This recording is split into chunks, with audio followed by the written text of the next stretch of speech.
Hello student, कैसे हो? सब बढ़िया। चल, आज हम लास्ट टॉपिक हमने किया था इलेक्ट्रिक फ्लक्स। आज भी उसी के बारे में थोड़ा बात करेंगे। लास्ट में लेक्चर खत्म होते होते आज हम गोस लॉ की बेसिक इंफॉर्मेशन कलेक्ट कर लेंगे। तो ये है हमारा इलेक्ट्रिक फ्लक्स। कल हमने जो इलेक्ट्रिक फ्लक्स सीखा था वो 2D में था। आज जो हम सीखेंगे वो 3D में है। तो ये खत्म होते होते गोस लॉ पर खत्म होगा, यानी कि गोस लॉ की बेसिक इंफॉर्मेशन हमें यहाँ पता चल जाएगी। चलो, कैसे हो? रेडी? चल, now we started the electric field flux but in the 3D way. So here x axis are given, y axis are given, here are z. Understood? x, y और z यहाँ पर दी गई है। रेडी? आपको मैं बता दूं कि अगर कोई 3D में इफेक्ट हो और उसका एरिया, कोई 3D इफेक्ट हो तो उसका एरिया, उसकी एरिया की डायरेक्शन आउटवर्ड रहेगी, उसकी सरफेस से आउटवर्ड्स रहेगी। किसकी? 3D में एरिया की डायरेक्शन आउटवर्ड्स रहेगी। कैसे आउटवर्ड्स? मैंने कल समझाया था, एक और बार समझा देता हूँ, इसलिए आपको कोई दिक्कत ना हो। यहाँ पर एक स्क्वायर रखा गया हुआ है, समझ लो कि मैंने। रेडी? यहाँ पर 3D ड्रॉ कर रहा हूँ, इसलिए आपको दिख रहा है। रेडी? आगे बात समझ लो कि ये साइड है, ये फर्स्ट साइड है, उसका एरिया क्या रहेगा? आउटवर्ड्स रहेगा। 3D में है इसलिए उसकी टोटल कितनी साइड है? इसकी टोटल कितनी साइड है? 3D है। एक आप पे, एक आपके सामने, एक नीचे, दो, एक आप इसके पीछे, 3, एक ऊपर, 4, एक इस साइड, 5 और एक इस साइड, यानी कि टोटल इसकी कितनी साइड है? 6 साइड। रेडी? आगे बात समझ में। यहाँ पर देखो, यहाँ पर भी इसका एरिया कहाँ रहेगा? आउटवर्ड्स, यानी यहाँ पर रहेगा इसका एरिया, यानी यहाँ आउटवर्ड्स रहेगा। इसका एरिया यानी आउटवर्ड्स रहेगा। एक आपके सामने और एक आपके पीछे। रेडी? टोटल 6 साइड है। तो यानी यहाँ पर हमें इलेक्ट्रिक फ्लक्स ढूंढना है। इस पूरे सिचुएशन पर इलेक्ट्रिक फ्लक्स ढूंढना है। तो कितने इलेक्ट्रिक फ्लक्स ढूंढने पड़ेंगे? टोटल 6 इलेक्ट्रिक फ्लक्स ढूंढने पड़ेंगे। और अगर आपको पूछा गया है find the flux for the whole cube, find the flux for the whole cube, find the flux for the whole cube, यानी कि पूरे क्यूब पर कितना फ्लक्स है वो ढूंढना है। तो कैसे ढूंढ सकते हैं हम देखते हैं। मैंने पहले ही बोला था कि 3D में अगर किसी एरिया का डायरेक्शन आउटवर्ड्स रहेगा। कैसा रहेगा? आउटवर्ड्स। जब दो साइड में नहीं होगी, बट 2D में मैंने बोला था सरफेस से परपेंडिकुलर, ऊपर भी होगा नीचे भी होगा। ये बात समझ में। आगे बात समझ में। और यहाँ इलेक्ट्रिक फ्लक्स है, तो यानी ये कहाँ? आउटवर्ड्स रहेगा। चलो, रेडी? तो यहाँ पर इलेक्ट्रिक फ्लक्स ढूंढने के लिए पहले तो टोटल कितने फ्लक्स ढूंढने पड़ेंगे हमें? ए। तो हमारे पास फ्लक्स का फॉर्मूला कौन सा है? Electric flux is equal to E dot A. आई बात समझ में। यहाँ पर डॉट क्यों यूज हुआ? क्योंकि फ्लक्स है वो स्केलर क्वांटिटी है। कौन सी क्वांटिटी है? फ्लक्स है वो स्केलर क्वांटिटी। आई बात समझ में। तो पहले देख लेते हैं यहाँ ए के दूसरे, first, here second, here third, here. आगे बात समझ में। देख लो, समझ लो कि इलेक्ट्रिक फील्ड किस डायरेक्शन में है। इलेक्ट्रिक फील्ड यहाँ पर किस डायरेक्शन में दी गई हुई है? यानी दिशा इस साइड से पास आउट हो रही है। चलो देख लेते। Electric field on first, electric flux on first के इलेक्ट्रिक फ्लक्स कौन सा रहेगा? फॉर्मूला तो E into A, यानी इसके बारे में पूरी बात हो रही है, यानी इसके बारे में, इस डायरेक्शन के बारे में पूरी बात हो रही है। अच्छी तरीके से देख लो, इसकी डायरेक्शन के बारे में पूरी बात हो रही है। समझ लो कि सभी की साइड ए है। क्या है? ए। आ रही बात समझ में? कुछ आ रही बात समझ में? यहाँ E है, सभी की अगर वैल्यू दी गई हुई तो ऐड करनी है। अगर इसकी वैल्यू ए दी गई हुई थी हमें सभी की वैल्यू, तो ये स्क्वायर हो जाता है। सेट स्क्वायर यानी लेंथ इनटू ब्रेथ, यानी एरिया हो जाता है हमारा ए स्क्वायर, एरिया हो जाता है हमारा एच स्क्वायर। आई बात समझ में? और यहाँ कुछ दिया नहीं गया हुआ है एच की वैल्यू, इसलिए नहीं लिख रहे हैं हम। यहाँ इलेक्ट्रिक फील्ड किस डायरेक्शन में था? इस डायरेक्शन में। इलेक्ट्रिक फील्ड किस डायरेक्शन में? इस डायरेक्शन में। आगे बात समझ में? चलो, इलेक्ट्रिक फील्ड इस डायरेक्शन में है और एरिया की डायरेक्शन यहाँ पर है। एरिया की डायरेक्शन इधर है और इलेक्ट्रिक फील्ड की डायरेक्शन देखो, इलेक्ट्रिक फील्ड की डायरेक्शन इस तरफ, एरिया की डायरेक्शन इस तरफ, दोनों डायरेक्शन ऑपोजिट है। यानी यहाँ पर एंगल कितना बनेगा? यहाँ पर एंगल कितना बनेगा? 180। तो EA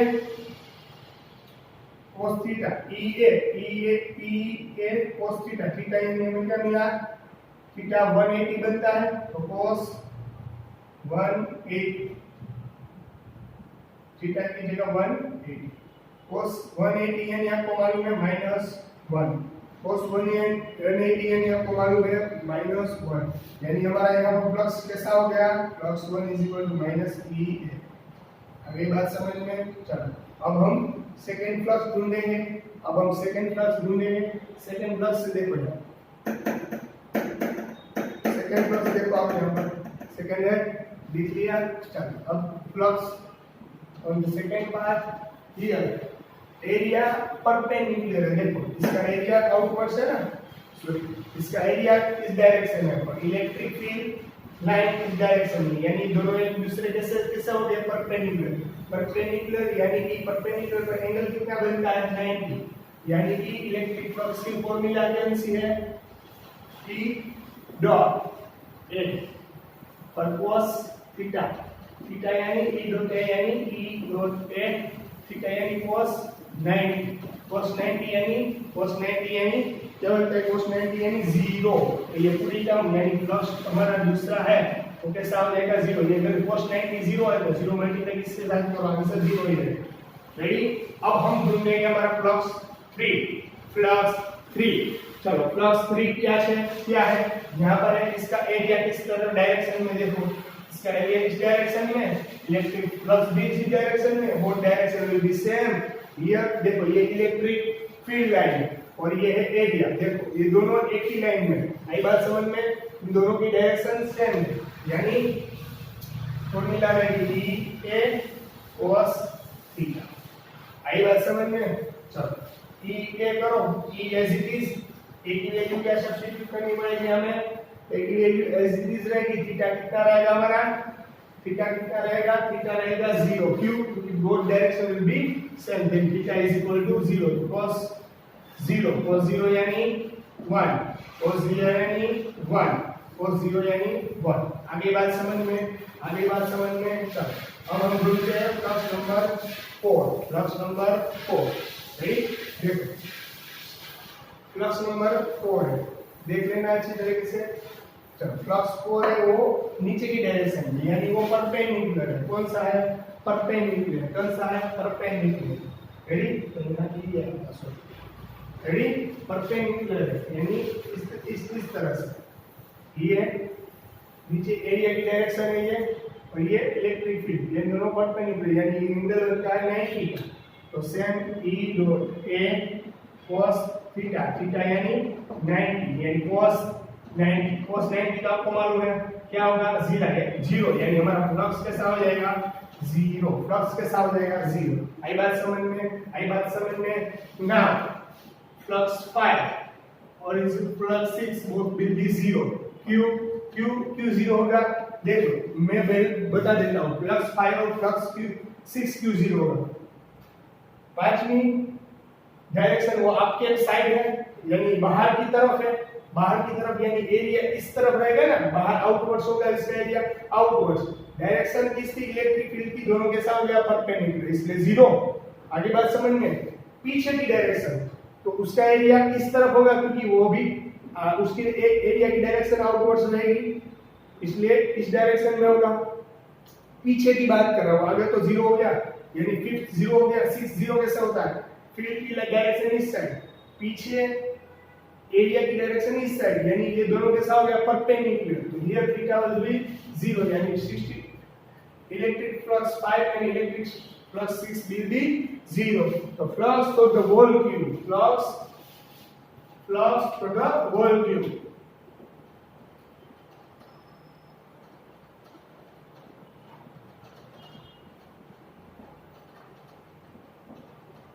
flux of the whole cube यानी कि सभी एरिया को अब क्या करना है, कंबाइन करना, 1 2 प्लस 3 प्लस 4 प्लस 5 प्लस 6 ऐसे करोगे आप लोग तो फ्लक्स 1 क्या है, माइनस ई है, प्लस 2 क्या है आपके पास 0, प्लस 3 सॉरी ई है, प्लस 4 0, प्लस 5 0, प्लस 6 0, ये सभी तो 0 है, ये पॉजिटिव है, नेगेटिव कट, तो आपका होल फ्लक्स क्या आ गया, whole flux will be 0, whole flux electric flux will be 0। एक आपको शॉर्टकट सिखाता हूं एमसीक्यू के लिए सबसे बहुत इंपॉर्टेंट रहेगा, याद रख लेना अच्छी तरीके से, if any time 3D graph are given, 3D figure are given and not any electric charge are present in the 3D figure and so electric field line total flux of the whole 3D surface will be 0। Understood मैं क्या बोल रहा हूं, समझ में आई क्या, इसका total flux कब 0 होगा कि जब फिगर हमारे पास 3D में हो, यानी क्लोज सरफेस हो, 3D होता है वो क्लोज सरफेस होता है, यानी सभी के साथ बंद होता है। अगर हमारे पास इसे 3D इफेक्ट हो यानी 3D कोई हो और वो क्लोज हो, तो 3D यानी क्लोज और इसके बीच में कोई इलेक्ट्रिक चार्ज प्रेजेंट ना होना चाहिए, इलेक्ट्रिक चार्ज प्रेजेंट नहीं है और फील्ड लाइन यूनिफॉर्म है, यानी कि इलेक्ट्रिक फील्ड लाइन वो पास आउट यूनिफॉर्मली स्पीड पर, फील्ड लाइन यूनिफॉर्म होनी चाहिए, बीच में कोई एनी चार्ज प्रेजेंट नहीं होना चाहिए और थर्ड पॉइंट कि वो 3D में होनी चाहिए, तो ऑलवेज टोटल फ्लक्स है वो उसका रहेगा 0। ये एमसीक्यू अगर आपको पूछा जाएगा तो ये सबसे इंपॉर्टेंट है, कब 0 होगा वो मैंने आपको बता दिया, अब हम सीखेंगे हमारा नेक्स्ट एग्जांपल। तो पहले तो इसको ढूंढ लेना था, अच्छी तरीके से देख लो, किसी को नहीं समझ में आया तो वीडियो पॉज करके एक और बार देख सकते हो। रेडी, चलो रेडी स्टूडेंट, चलो अब इलेक्ट्रिक फ्लक्स का एक और एग्जांपल समझा देता हूँ। समझ लो कि यहाँ पर कोई एक्स एक्सिस है, यहाँ पर y है और यहाँ पर z है। रेडी, 3D में एक एग्जांपल लूंगा, 2D में तो कल समझा था मैं, 3D में समझ आ रहा हूँ, देख लेना है अच्छी तरीके से। ये 0 है, आगे बात समझ में, चलो अब समझ लो कि यहाँ पर 3 फ्लक्स आपको ढूंढने हैं, आपको कहा कि फ्लक्स 1 2 और 3 दोनों, यहाँ पर सिलेंडर है, ये कैसा है सिलेंडर, यानी इसकी लेंथ रहेगी l। रेडी, यहाँ पर यूनिफॉर्मली स्पेन किया होगा, इलेक्ट्रिक फील्ड है यहाँ पर यूनिफॉर्मली, यानी इलेक्ट्रिक फील्ड ऐसा है, ये रहेगा हमारा फर्स्ट सरफेस, यानी इसका एरिया इस डायरेक्शन में, ये रहा हमारा सेकंड, ये भी 3D में ही क्योंकि ये क्लोज सरफेस है, क्लोज सरफेस ऑलवेज 3D में होता है, याद रखना। ये इसका एरिया है और थर्ड वाला फ्लक्स कहाँ पर आएगा, ये पूरा, यानी कि अगर सिलेंडर हो तो ऐसे होगा ना, सिलेंडर ऐसे होगा ना, ये सिलेंडर ऐसे होगा। रेडी, ये सिलेंडर है पूरा, तो यानी इसकी curved surface area, curved surface flux, पहले तो फ्लक्स 1 ढूंढना है, फ्लक्स 2 ढूंढना है और टोटल यानी थर्ड रहेगा हमारा कवर्ड सरफेस फ्लक्स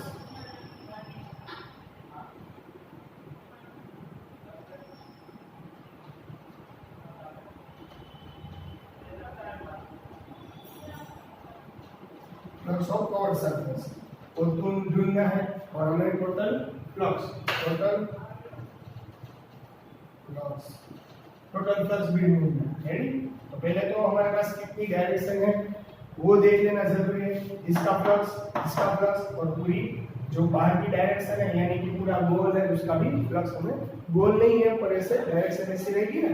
रेडी, उसका भी हमें डायरेक्शन ढूंढना है। रेडी, चलो फ्लक्स 1 पहले ढूंढ लेते हैं, फ्लक्स इलेक्ट्रिक फील्ड इस लाइन में है, फ्लक्स 1 कैसे हम ढूंढेंगे, इलेक्ट्रिक फील्ड लाइन में सॉरी एरिया की डायरेक्शन इस डायरेक्शन में इलेक्ट्रिक फील्ड यहाँ पर यानी फॉर्मूला में E लिख लें cos थीटा प्लस 1, इसकी डायरेक्शन इलेक्ट्रिक फील्ड की डायरेक्शन यहाँ पर, एरिया यहाँ पर, इसकी बात कर रहा हूँ ना, इसकी बात, यानी रेडी। तो यहाँ रहेगा ए cos थीटा, थीटा रहेगा हमारा के साथ, वो डायरेक्शन रहेगी ऑपोजिट, यानी इस डायरेक्शन में। देखो इलेक्ट्रिक फील्ड इस डायरेक्शन में, फ्लक्स एरिया की डायरेक्शन इस डायरेक्शन में, तो दोनों की डायरेक्शन कौन सी हो गई? 180 cos 180 cos 180 यानी आएगा -1, माइनस ये आएगा 180 cos 180 यानी वैल्यू रहेगी -1, flux 1 is equal to -E। Ready.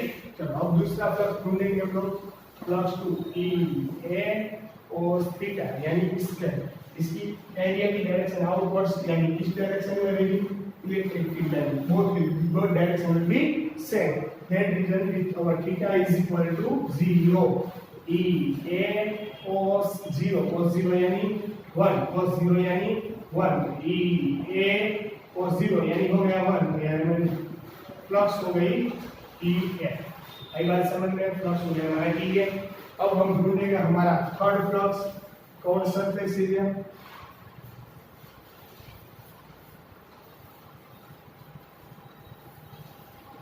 our surface of flux, our surface of flux क्या है? देखो इसकी डायरेक्शन कौन सी रहेगी?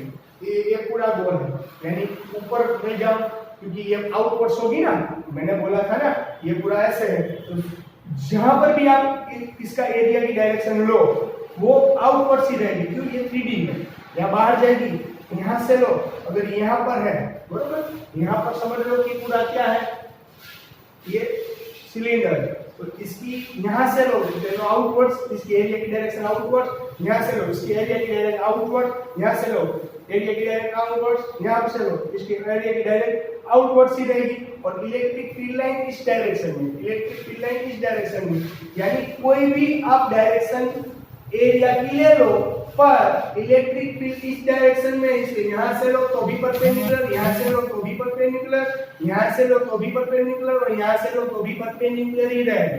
रेडी। इसलिए कवर्ड सरफेस एरिया यानी इलेक्ट्रिक फ्लक्स हो गया प्लस 3, क्या हो गया? EA cos 90, क्यों? क्योंकि इसकी एरिया आउटवर्ड्स थी। रेडी। cos 90 यानी 0, तो इसका आंसर रहेगा प्लस 3 इज इक्वल 0। और हमें क्या करना है? Total flux, flux 1, flux 2, flux 3। Flux 1 क्या है? माइनस E है, फ्लक्स 2 क्या है? E है, और फ्लक्स 3 क्या है? 0, यानी टोटल ये 0, तो हमारा टोटल फ्लक्स रहेगा 0। पहले बोला था कि किसी 3D इफेक्ट हो, पहले बोला था ना, अगर 3D रहा तो ये 3D है, बीच में कोई इलेक्ट्रिक चार्ज प्रेजेंट नहीं होना चाहिए, यहाँ पर कोई भी इलेक्ट्रिक चार्ज नहीं है, और electric field line uniformly Spain किया होना चाहिए। इलेक्ट्रिक फील्ड लाइन कैसा? यूनिफॉर्म, यानी कि सभी के डिस्टेंस इक्वल है और ये कंटीन्यूअस है, यानी कि electric field line uniformly Spain किया गया होगा, तो हमारा फ्लक्स, टोटल फ्लक्स ऑलवेज क्या रहेगा? 0। टोटल फ्लक्स हमारा क्या रहेगा? ऑलवेज 0। रेडी। आगे बात समझ में, आगे पहले अच्छी तरीके से बात समझ में आने जरूरी था, अच्छी तरीके से बात समझ में आना जरूरी था। रेडी। चलो कंप्लीट। अब देखो यहाँ पर, अब देखते हैं हम और नेक्स्ट एग्जांपल। रेडी। चलो स्टूडेंट, अब हम शुरू करेंगे हमारा वही टॉपिक। एक और एग्जांपल ले लेते हैं हम लोग। समझ लो कि यहाँ पर कोई एक फिगर दी गई हुई, इस डायरेक्शन में क्यूब रखा गया है, पर थोड़ा दूर है। अब क्यूब ऐसे है,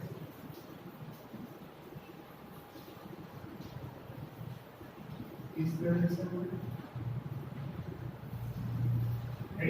ऐसे कोई क्यूब रखा गया है, यहाँ पर कोई क्यूब रखा गया हुआ है, सभी की डायरेक्शन ए है, सब की डायरेक्शन क्या है? ए है।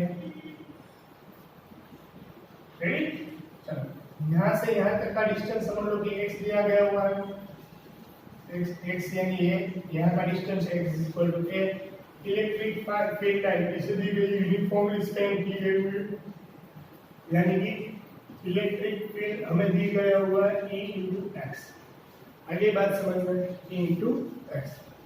ये इलेक्ट्रिक फील्ड हमें दिया गया हुआ था, ये एक्स डिस्टेंस दिया गया हुआ है और आपको पूछा गया है कि फ्लक्स ईच सरफेस का फ्लक्स कितनी सरफेस होगी, 6। वो तो आपको अच्छी तरीके से मालूम है। एरिया की डायरेक्शन में यहां से हम लोग के इसका एरिया आउटवर्ड्स होगा, इसका एरिया ये पूरा स्क्वायर है जिसका इसकी एरिया आउटवर्ड्स होगी क्योंकि ये क्लोज सरफेस है यानी कि फ्री सरफेस है। प्लस 1 क्या रहेगा वो देख लेते हैं। यहाँ सभी की एरिया की वैल्यू दी गई हुई है, क्या है ए, यानी E इंटू ए होता है फॉर्मूला इन दोनों का। इलेक्ट्रिक फ्लक्स यानी इलेक्ट्रिक फ्लक्स की वैल्यू थी E0x और थीटा होता है ना। चलो E यानी E0x एरिया यहाँ पर क्या रहेगा, यहाँ स्क्वायर है, इस साइड क्या है स्क्वायर, इसकी डायरेक्शन कौन सी है आउटवर्ड्स, कहां से है आउटवर्ड्स, यानी एरिया आउटवर्ड्स है, यानी कि एरिया आउटवर्ड्स है, यानी एरिया की स्क्वायर फॉर्मूला कैंसिल होगी, लेंथ इनटू ब्रेथ। यहाँ लेंथ कितनी है a, तो ब्रेथ कितनी रहेगी a, सभी की साइड की वैल्यू सेम है इसलिए a इनटू a यानी a स्क्वायर, एरिया कैंसिल आएगा a स्क्वायर।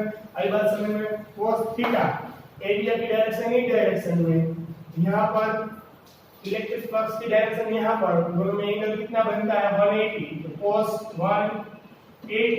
180 यानी -1, cos 180 यानी -1, तो हमारा फ्लक्स क्या रहेगा x। देखो ये x क्या है हमारे पास, x का डिस्टेंस हमें दिया गया हुआ था a, x का डिस्टेंस हमें दिया गया हुआ है a, यानी E0 यहाँ पर a और a स्क्वायर cos 180 यानी -1 यानी E0 a क्यूब। रेडी, ये फ्लक्स हो गया फर्स्ट, ये हमारा फ्लक्स हो गया फर्स्ट। एक बात समझ में, अब फ्लक्स दूसरा ढूंढते हैं। देखो फ्लक्स ये first complete, ready.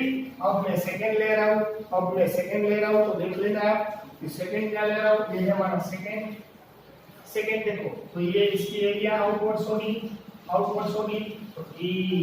a cos theta ये फॉर्मूला, e की जगह E0x a की एरिया, ये भी वन टाइप ऑफ स्क्वायर ही है, तो इसका एरिया भी लेंथ इनटू ब्रेथ रहेगा, यहाँ पर लेंथ भी l है और ब्रेथ भी है, a यानी a स्क्वायर cos थीटा, ये देखो इलेक्ट्रिक फील्ड लाइन इस डायरेक्शन में, इसका एरिया इस डायरेक्शन में यानी परपेंडिकुलर यानी cos 90 यानी 0, तो पूरी टर्म कैसी हो जाएगी 0, ये पूरी फ्लक्स 2 कैसा मिल गया 0।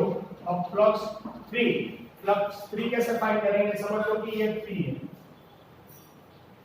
रेडी, ये 3 है, समझ लो कि ये 3 है, तो यहां से यहां तक का डिस्टेंस पहले ढूंढ लेते हैं हम लोग।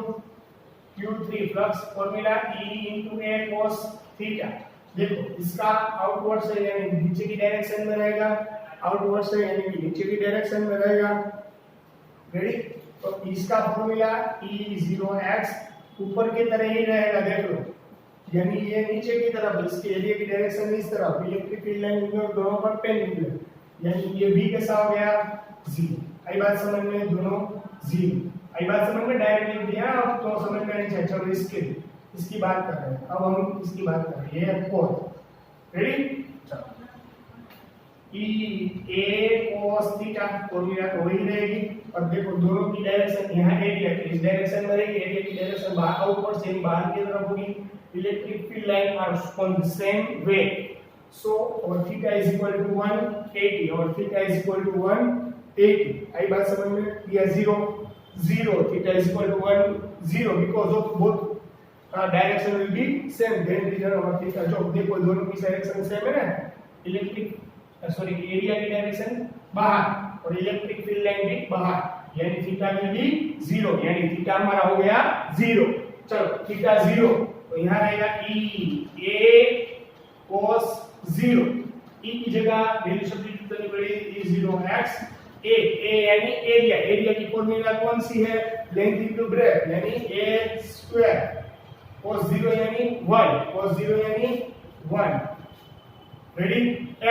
x की वैल्यू सब्स्टिट्यूट करो, x की वैल्यू अच्छी तरीके से सब्स्टिट्यूट नहीं है, x कितना है देख लो, x कितना लिखना था, रेडी, और यहां तक x था, यानी यहां कितना डिस्टेंस और बढ़ गया ना, ये सरफेस ये तो कवर्ड सरफेस यहां पर है, ये तो कॉर्ड सरफेस, इन दोनों में डिफरेंस तो कुछ होगा ना।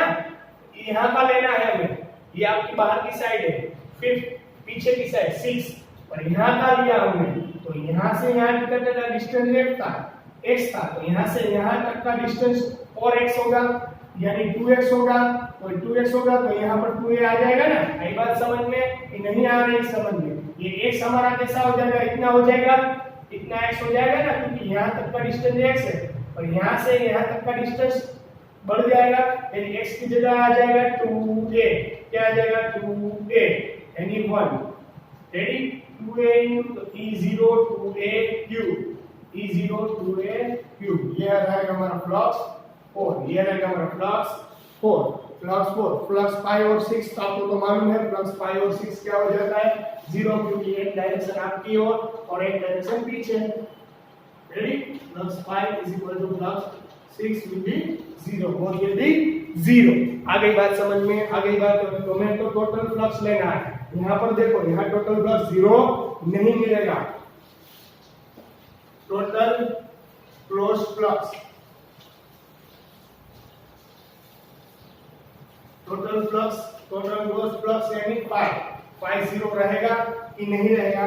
नहीं रहेगा। 5 1 5 2 प्लस 5 3 प्लस 5 4 प्लस 5 5 प्लस 5 6, यानी सभी का एडिशन करो, सभी का एडिशन करो, क्या रहेगा देखो, प्लस 1 क्या रहेगा minus E0 a cube, plus 2 क्या था 0, 1 नहीं लिख रहा, प्लस 3 0, वो भी नहीं लिख रहा, प्लस 4 क्या है E0 2a क्यूब, ये तो 0, ये 0, ये भी 0, ये प्लस 4 प्लस 5 0 प्लस 6 आल्सो 0, यानी minus E0 a cube plus E0 2a cube, 2a cube में से a क्यूब चला जाएगा, तो यानी E0 a क्यूब, तो टोटल इसका फ्लक्स 0 नहीं हुआ। क्यों? तो सर आपने तो बोला था क्यू सरफेस होगा, अगर बीच में कोई नहीं होगा तब वैल्यू 0 होगी, बटा तब मैंने ये भी बोला था कि डिस्टेंस अगर हो, इन दोनों में कुछ डिस्टेंस दिया गया हुआ है तो हमारा फ्लक्स 0 नहीं होता है। देखो यहाँ पर यूनिफॉर्म स्पेंड नहीं किया गया हुआ है, ये बात समझ में? यहाँ इलेक्ट्रिक फील्ड की कुछ वैल्यू दी गई हुई, इसलिए हम इसको 0 नहीं कह सकते। आगे बात समझ में? आगे बात समझ में? अच्छी तरीके से देख लेना, फिर भी नहीं समझ में आया तो अगर कुछ डाउट हो तो आप मुझे पूछ सकते हो। रेडी? चलो अब मैं करवा रहा हूँ सबसे important topic, most important topic, याद रख लेना। एमसीक्यू में एक एमसीक्यू 100% इसमें से पूछा जाएगा, समझ में भी। तो यहाँ पर प्लस क्यू चार्ज रखा गया हुआ है, यहाँ पर हमने क्या कर दिया, कोई स्फीयर पड़ा हुआ है, रेडी, यहाँ पर कोई स्फीयर पड़ा हुआ है, रेडी, प्लस क्यू चार्ज बीच में है, कोई स्फीयर पड़ा हुआ है, उसकी रेडियस हमें आर दी गई हुई है, रेडियस हमें आर दी गई हुई है। चलो यहाँ पर आर रेडियस, आर डिस्टेंस पर, यहाँ पर डिस्टेंस इसका आर है, रेडी, चलो यहाँ पर आर डिस्टेंस है, या इलेक्ट्रिक चार्ज प्रेजेंट है। समझ लो कि इसका मुझे इलेक्ट्रिक फ्लक्स निकालना है, तो ये 3D है या क्लोज सरफेस है ना, यहाँ पर कैसा क्लोज सरफेस है, यानी क्लोज सरफेस को हम 3D कहेंगे, यानी 3D है, तो यानी कि इसका क्या करना पड़ेगा, हमें टोटल फ्लक्स ढूंढना है। क्या ढूंढना है? टोटल फ्लक्स, टोटल फ्लक्स ढूंढना है। टोटल फ्लक्स हम कैसे ढूंढेंगे? टोटल फ्लक्स हम कैसे ढूंढेंगे?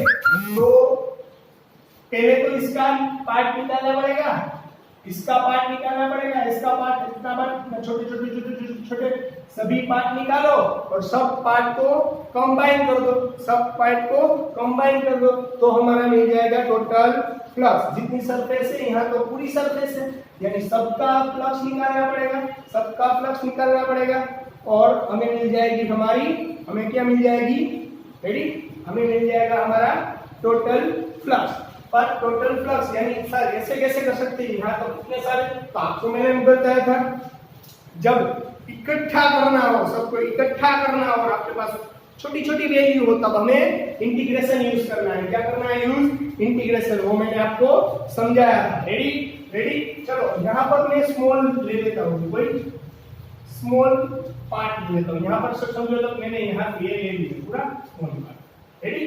चलो यहाँ से यहाँ तक होगा तो इसके एरिया आउटवर्ड्स होगी, एरिया की डायरेक्शन आउटवर्ड्स रहेगी क्योंकि आपको मालूम है क्लोज पाथ में एरिया की डायरेक्शन आउटवर्ड्स रहेगी। यहाँ इलेक्ट्रिक फील्ड लाइन की डायरेक्शन कहाँ रहेगी?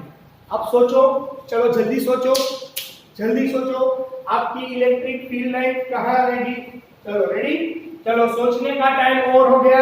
आप तो वीडियो पॉज करके भी सोच सकते थे। रेडी? चलो सोचने का टाइम और हो गया। यहाँ पर इलेक्ट्रिक फील्ड लाइन कहाँ पर रहेगी? तो आपको मालूम चलना चाहिए यहाँ पर कोई चार्ज है, आपके पास r डिस्टेंस है, यहाँ पर कोई चार्ज है, आपके पास जो ये r रहेगा तो ये भी r ही होगा। रेडी? आपके पास कोई डिस्टेंस है और आपके पास r प्रेजेंट है और आपके पास कोई इलेक्ट्रिक चार्ज है, तब इलेक्ट्रिक फील्ड लाइन की फॉर्मूला कौन सी होगी? Electric field line always away from the positive charge. Electric, यहाँ पर लिखता हूँ, electric field away from positive charge. ये याद रखना। तो इलेक्ट्रिक फील्ड लाइन अवे होगी, पॉजिटिव चार्ज से अवे होगी, अवे यानी बाहर की तरफ होगी। तो इलेक्ट्रिक फील्ड लाइन इस तरफ होगी ना। आगे बात समझ में, यहाँ क्यू चार्ज है तो क्यू चार्ज है तो उसके पास कुछ इलेक्ट्रिक फील्ड लाइन होगी ना, चार्ज है तो उसके पास भी कुछ इलेक्ट्रिक पार्ट, और क्योंकि इलेक्ट्रिक फील्ड लाइन किस डायरेक्शन में, इस डायरेक्शन में रहेगी, away from the positive charge, away यानी बाहर की तरफ रहेगी। यानी इलेक्ट्रिक फील्ड लाइन तो मैंने तो यहाँ स्मॉल पोर्शन लिया ना, तो मैं इसे स्मॉल पोर्शन को डी ले सकता हूँ। क्या सकता हूँ? डी। आज बात समझ में। चलो तो इलेक्ट्रिक फील्ड भी इस तरफ होगी, away from the positive charge, away from the positive charge यानी बाहर की डायरेक्शन, यानी इलेक्ट्रिक फील्ड की डायरेक्शन भी यही होगी। आई बात समझ में। ये पूरा कैसा है? स्फीयर, ये पूरा स्फीयर है। तो इलेक्ट्रिक फील्ड की फॉर्मूला क्या है आपके पास? Q/R², Q/R², ये फॉर्मूला है इलेक्ट्रिक फील्ड की। इलेक्ट्रिक फील्ड ये स्मॉल फील्ड रहेगा। आई बात समझ में अच्छी तरीके से। देख लो, इसमें कुछ डाउट हो तो पूछ लेना, इसमें कुछ डाउट हो तो पूछ लेना अच्छी तरीके से। ऐसे स्मॉल स्मॉल पीसेस आपको करने पड़ेंगे। समझ लो कि ये पीस यहाँ दिया था, चलो मैं यहाँ करता हूँ तो यहाँ पर भी सेम होगा। Away electric field line away from the positive charge, away from यानी इलेक्ट्रिक फील्ड लाइन इस डायरेक्शन में रहेगी। तो एरिया की डायरेक्शन कहाँ रहेगी? एरिया की डायरेक्शन यानी स्मॉल डी यहाँ पर रहेगा।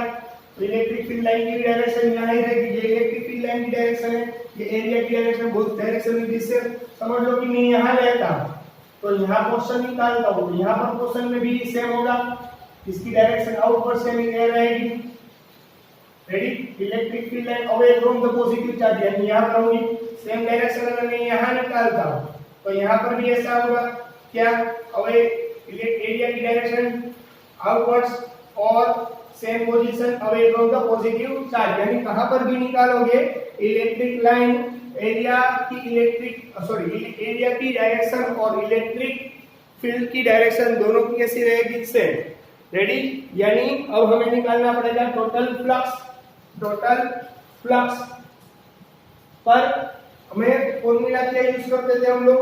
पाई is equal to E into D A, ये यूज करते थे ना हम लोग, सॉरी इनटू ए, ये यूज करते थे, पर अब ये यूज नहीं होगी। क्यों ये यूज नहीं होगी? क्योंकि हमारा अगर हमारा एरिया, अदरवाइज हमारी इलेक्ट्रिक फील्ड कांस्टेंट हो, इलेक्ट्रिक फील्ड कांस्टेंट हो, देखो यहाँ पर कांस्टेंट नहीं है, यहाँ पर अलग होगी, सब पर अलग होगी, यहाँ पर कांस्टेंट नहीं है तो यही यूज होगी। अगर यहाँ पर ये यूज नहीं हो सकती है, क्यों? क्योंकि यहाँ पर स्मॉल पार्टिकल है, सबको मुझे कंबाइन करना है, इसलिए यहाँ ये फॉर्मूला अप्लाई नहीं होगी। तो कौन सी वाली फॉर्मूला अप्लाई होगी? तो अब समझा दो कौन सी वाली फॉर्मूला अप्लाई होगी, वो देख लेना अच्छी तरीके से। पहले तो ये समझ में आना चाहिए E की वैल्यू Q/R²। चलो पहले तो हम ढूंढ लेते हैं कि यहाँ फ्लक्स क्या है, यहाँ फ्लक्स क्या है, यहाँ फ्लक्स, सभी का फ्लक्स क्या बनता है वो हमें ढूंढ लेना है। रेडी? तो फ्लक्स क्या होगा? E into D A. क्यों डी ए होगा? क्योंकि हमें अब स्मॉल पार्टिकल है। हमारी बात समझ में। ओनली वर्ड क्या था? पहले ए था और अब क्या होगा? D A. फ्लक्स पहले के लिए यही, दूसरे के लिए भी यही, सभी के लिए फ्लक्स कैसा रहेगा, सेम रहेगा। सभी के लिए फ्लक्स कैसा रहेगा, सभी एरिया के लिए फ्लक्स कौन सा रहेगा, सेम। अब क्या करना है, सभी को मुझे क्या करना पड़ेगा, कंबाइन करना पड़ेगा। क्या करना पड़ेगा, कंबाइन, यानी हमें फ्लक्स ढूंढना था, फ्लक्स को सभी को कंबाइन करना है। इसलिए सभी फ्लक्स को कंबाइन करने के लिए हमें क्या करना पड़ेगा, डी फाई। क्या करना पड़ेगा, फ्लक्स का डेरिवेटिव यानी इंटीग्रेशन करना पड़ेगा। यानी सभी जो छोटे छोटे पार्टिकल हमने इकट्ठा किया तो सभी को हमने कैसा ले लिया, साथ में ले लिया। रेडी, डी फ्लक्स यानी फ्लक्स की फॉर्मूला कौन सी है, फ्लक्स की फॉर्मूला कौन सी है, अच्छी तरीके से याद करो, E इंटू डी। पर यहाँ पर इलेक्ट्रिक फील्ड लाइन सभी की वैल्यू के क्यू अपॉन आर स्क्वायर रहेगी। यहाँ पे इलेक्ट्रिक फील्ड लाइन कैसी रहेगी, सेम रहेगी। इलेक्ट्रिक फील्ड लाइन कैसी रहेगी, यहाँ पर हमारे सेम रहेगी। क्या रहेगी, सेम। आई बात समझ में, इलेक्ट्रिक फील्ड लाइन यहाँ पर कैसी रहेगी, सेम रहेगी। यानी कि इलेक्ट्रिक फील्ड कौन सी रहेगी, कांस्टेंट रहेगी। इलेक्ट्रिक फील्ड कांस्टेंट, यानी कांस्टेंट को हमने बाहर निकाल लिया। अब यहाँ बनता है डी के, यहाँ एरिया भी कांस्टेंट है। देखो यहाँ एरिया, यहाँ पर डी है, यहाँ पर डी है, यहाँ पर डी, यानी एरिया भी कांस्टेंट है। यानी कि एरिया की भी हम बाहर निकालेंगे, यानी यहाँ हो गया ई के। हमारा टोटल फ्लक्स हो गया ई ए, ये हो गया हमारा फ्लक्स ई ए। रेडी, तो यहाँ पे हमारा फ्लक्स हो गया ई ए। रेडी, यहाँ पर हो गया हमारा फ्लक्स ई ए। आगे बात समझ में, आगे बात अच्छी तरीके से समझ में। अगर किसी को नहीं समझ में आए तो बोल देना। रेडी, चलो, ई ए हो गया, यहाँ पर फ्लक्स हो गया हमारा ई ए। ई यानी इलेक्ट्रिक फील्ड, इलेक्ट्रिक फील्ड की फॉर्मूला क्या है, K Q upon R square. Electric field की formula K Q upon R square. Ready, अब ए की वैल्यू क्या है, ये स्फीयर है, ये पूरा स्फीयर है, ये पूरा क्या है, स्फीयर, यानी pi are square, sorry 4 pi are square. ये पूरा स्फीयर है, स्फीयर का एरिया क्या रहता है, 4 पाई आर स्क्वायर। रेडी, इसके एरिया की formula 4 pi are square. Electric field यानी कि electric field K Q upon R square. K Q upon R की वैल्यू क्या है, 1 अपॉन 4 पाई एप्सिलॉन 0। के की वैल्यू सब्स्टिट्यूट दी, Q as it is upon R square as it is 4 pi are square. यहाँ R square कर 4 pi कर, और यह क्या बचा, Q upon epsilon 0, Q upon epsilon 0। तो ये हमारा है गॉस लॉ। क्या हो गया हमारा, गॉस लॉ। ये हो गया हमारा गॉस लॉ। ये गॉस लॉ का मैंने बेसिक इंफॉर्मेशन यहाँ करवा दिया है। ये हो गया हमारा गॉस लॉ। यहीं से हमें गॉस लॉ शुरू करना था, हमारा लास्ट टॉपिक ये था। इस तरह से हम गॉस लॉ भी स्टार्ट कर सकते हैं। आपको समझ में आ गई होगी आई थिंक पूरी बात। नेक्स्ट लेक्चर में जो हम शुरू करेंगे वो गॉस लॉ के ही बारे में होगा, गॉस लॉ के ही बारे में होगा। तो आपको क्यू अपॉन एप्सिलॉन 0, ये भी इंपॉर्टेंट की फॉर्मूला, ये भी मोस्ट इंपॉर्टेंट है। कौन सी वाली, ये वाली और ये कब आती है, जब हमें स्मॉल पार्टिकल्स कहा गया हुआ हो और इलेक्ट्रिक फील्ड लाइन कांस्टेंट ना हो, electric field line otherwise area constant ना हो, तब हमें ये फॉर्मूला यूज करनी है।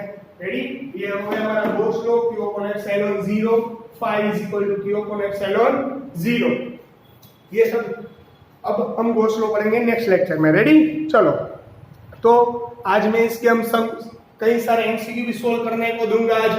तो आप एमसीक्यू भी सोल्व करके मुझे बता देना। ये टॉपिक अच्छी तरीके से अगर फेयर बुक में लिखना है तो आप लिख सकते हो। ये एक्स्ट्रा जो मैंने करवाया है वो इम्पोर्टेंट है, इसी टाइप्स का एमसीक्यू पूछा जा रहा है, इसलिए मैंने ये करवाया था। जो मैंने बेसिक पॉइंट किया वो अच्छे तरीके से याद कर लेना है, यानी कि आपको कोई दिक्कत ना हो। चलो, good bye and take care.